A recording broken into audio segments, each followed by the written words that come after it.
President Biden's classified documents controversy is continuing to grow. A special counsel will now investigate the president's handling of sensitive material after he left the vice president's office. Fox's Alexandria Huff joins us live from Washington, D.C. Alexandria, good morning.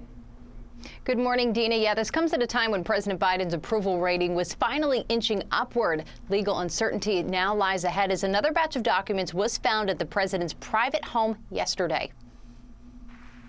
Attorney Robert Hur is a former Trump-appointed federal prosecutor and has been tapped to investigate how Obama-Biden-era documents came to be housed at a D.C. think tank and the president's Wilmington home. I am confident that Mr. Hur will carry out his responsibility in an even-handed and urgent manner. Yesterday, Attorney General Garland laid out the timeline for this investigation. On November 4th, before the midterm elections, the National Archives reported classified documents were found at the Penn Biden Center office in Washington. By the 14th, an internal investigation was underway. On December 20th, more documents were discovered in the president's garage, and yesterday, more were found. But anyway, was in a locked garage.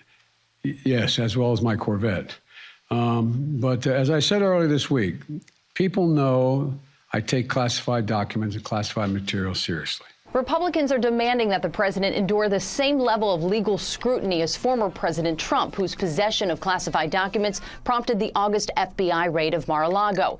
President Biden's legal team argues that the Obama-Biden-era documents were willingly handed over, the White House calling them inadvertently misplaced. I think it's conceivable that he was completely clueless about what was going on, but it doesn't dismiss the fact that he's responsible for this stuff. Well, so far, documents have been located in the president's former office, a home library, and garage, with the same question now being asked as was asked in regards to Mar-a-Lago, which is who else may have had access to this material while it was improperly stored. Dina. So, Alexandria, many questions here. So at issue is, I suppose, what is in these classified documents, but even more so, not letting the American people know what was found and when it was found.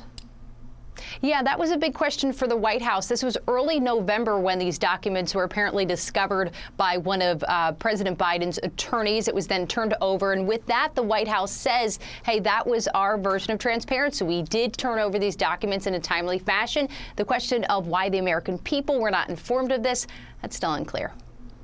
All right, we'll see what happens. The appointment of a special counsel, though, that elevates this to a whole new level. It certainly does, and it's kind of unclear the legal road ahead. I mean, the only example we really have aside from President Biden's predecessor that's ongoing right now, you had former Secretary of State Hillary Clinton and the whole server debacle where she was using a private server for perhaps, for government entities and correspondence.